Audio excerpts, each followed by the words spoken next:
Hola a todos, arrancamos con un nuevo análisis. Hoy tenemos entre manos un documento verdaderamente fascinante. Vamos a desgranar un texto fundamental que sinceramente ha moldeado siglos de pensamiento ético y religioso a nivel mundial. Y lo vamos a hacer apoyándonos en una estructura supervisual para que no se nos escape absolutamente nada. El material que exploramos hoy se titula El Manual de Discipulado del Rabino Yeshua de Nazaret. Independientemente de las creencias de cada uno, este texto es una auténtica obra maestra de la retórica y la moralidad histórica. Así que vamos allá. Descubramos qué dicen exactamente esas famosas reglas y cómo están construidas. Para empezar, tenemos el material de origen, elaborado por el maestro ingeniero Simón Noguera. Lo que hace el autor de este documento es estructurar los capítulos 5 al 7 del libro de Mateo, no como un simple discurso inspirador, sino como un manual de discipulado literal. El texto plantea que estas son las reglas definitivas del reino, proclamadas aproximadamente en la primera semana de julio del año 27 a.C., es decir, lo enfoca como un reglamento clarísimo para cualquiera que busque establecer una base inquebrantable. Para que todo esto sea súper fácil de seguir, hemos dividido el documento en 5 grandes bloques. 1. El contexto del sermón. 2. Las bienaventuranzas. 3. La reinterpretación de la ley. 4. Las prácticas espirituales y confianza. Y 5. Construyendo sobre la roca. Así de simple. Empezamos con el primer bloque, el contexto del sermón. Vamos a preparar un poco el escenario. Claro, para entender a fondo cualquier manual, primero hay que saber de dónde sale, ¿verdad? Según el documento, todo esto ocurre en la semana 21, del ministerio del maestro. Los discípulos suben a una montaña para escucharle. Pero el kit de la cuestión es este. La enseñanza se lanza en oposición directa a las doctrinas de la élite religiosa de la época, que eran los fariseos. O sea, esto no es una simple charla motivacional, es una contranarrativa en toda regla, un desafío tremendo frente al poder establecido. Pasamos al segundo bloque, las bienaventuranzas. Esas actitudes que son literalmente el cimiento de todo. El texto arranca con las famosísimas bienaventuranzas. Básicamente desgrana el carácter exacto que se le exige a los seguidores de este camino. Y lo verdaderamente fascinante aquí es que se premian rasgos que, admitámoslo, la sociedad normalmente ignora o incluso pisotea. No promete el reino a los ricos, a los fuertes o a los influyentes, ¿qué va? Se lo promete a los pobres en espíritu, a los que lloran, a los mansos y a los pacificadores. El autor nos muestra cómo el texto prioriza rotundamente la postura interna, el corazón, muy por encima de cualquier estatus social de cara a la galería. Y ojo, porque esa postura interna tiene que conectar de alguna forma con el mundo exterior. Para explicarlo, el manual tira de 2 metáforas que son brillantes, ser la sal de la tierra y la luz del mundo. Es una instrucción clarísima para no esconderse. Igual que una ciudad en lo alto de un monte no se puede ocultar, las buenas obras tienen que manifestarse públicamente.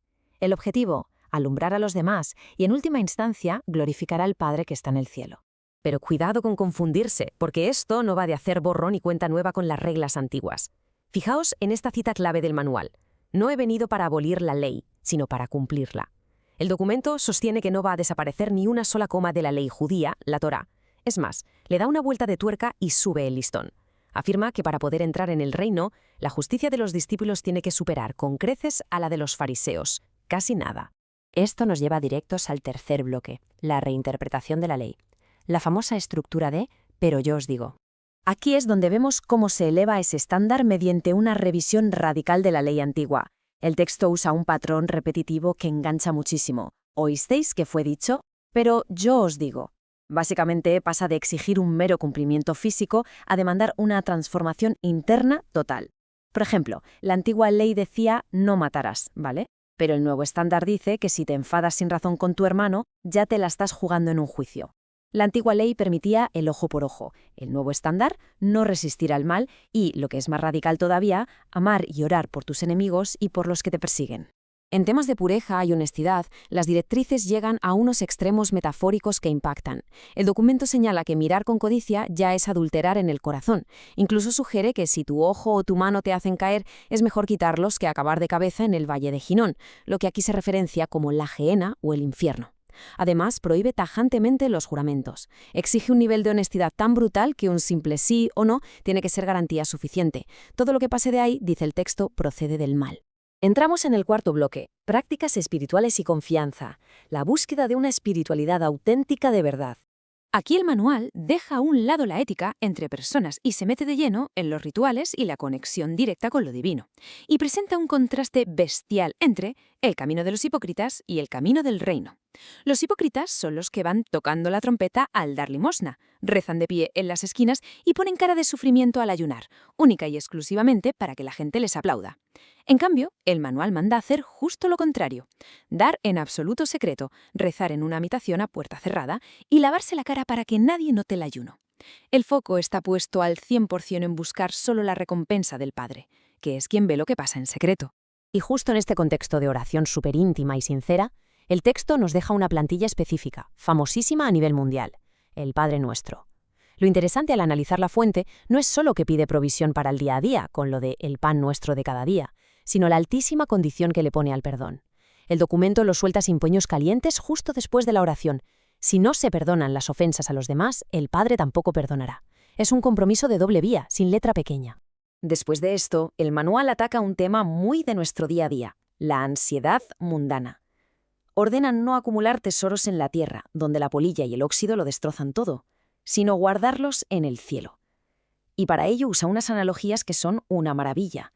Nos dice que miremos a los pájaros, que no siembran, o a los lirios del campo, que se visten mejor que el mismísimo rey Salomón en todo su esplendor. El mensaje es cristalino: prohibido agobiarse por el mañana. La prioridad absoluta tiene que ser buscar primero el reino de Dios. Y así llegamos al quinto y último bloque, construyendo sobre la roca: los juicios finales. Centrándose en el discernimiento y en cómo dejar unos cimientos sólidos, el texto vuelve a tirar de imágenes muy gráficas para alertar sobre la hipocresía al juzgar. Pinta una escena que roza la comedia, pero que tiene una profundidad enorme. Alguien intentando quitarle una pequeña mota de paja del ojo a su hermano, mientras ignora por completo a la gigantesca viga de madera que tiene clavada en el suyo. La regla del reino manda a arreglarse a uno mismo primero, antes de ir dándole lecciones a los demás. Luego nos presenta un plan de acción súper claro para el creyente. Es una progresión de 3 pasos basada en una confianza activa. Primero, pedid y se os dará. Segundo, buscad y hallaréis. Tercero, llamad y se os abrirá. La lógica que plantea la fuente es aplastante. Si los seres humanos, que somos imperfectos y fallamos a menudo, sabemos dar cosas buenas a nuestros hijos, imaginad con cuánta más razón el Padre dará cosas buenas a quienes se las pidan. Pero a medida que nos acercamos al final, el tono del manual se vuelve bastante más severo y lanza unas advertencias muy estrictas. Habla de 2 caminos: la puerta ancha, que es facilísima, pero lleva al desastre, y la puerta estrecha, que es la que lleva a la vida. Advierte sin rodeos sobre los falsos profetas, llamándolos literalmente lobos rapaces, disfrazados de ovejas. Y dice que solo los podréis reconocer por sus frutos, es decir, por sus acciones. De hecho, suelta una frase lapidaria: no basta con ir diciendo Señor, Señor. Quienes practican la maldad, lo que el texto original llama anomia o vivir al margen de la ley, van a ser rechazados de plano. Toda esta inmensa enseñanza se cierra con una metáfora visual potentísima. Compara a la persona que escucha y obedece estas palabras con alguien prudente que construye su casa sobre la roca. Vienen las peores tormentas y la casa ni se inmuta. Por el contrario, el que escucha todas estas reglas pero decide ignorarlas por completo es como un insensato que construye su casa sobre la arena. Cuando llegan los problemas, la ruina total es absolutamente inevitable.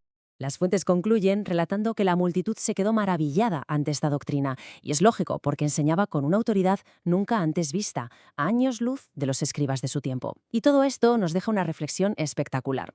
A lo largo del texto se hace un llamado incesante a la pureza de intención frente a la simple apariencia. Así que, para terminar, os dejo con esta pregunta: ¿cómo es posible que un texto histórico tan antiguo, que prioriza sin tapujos la transformación interna y oculta por encima del simple cumplimiento externo de cara a la galería, siga desafiando hoy en día nuestras propias definiciones de lo que es la verdadera moralidad? Ahí lo dejo para pensar. Muchísimas gracias por acompañarnos en este recorrido y nos vemos en el próximo análisis.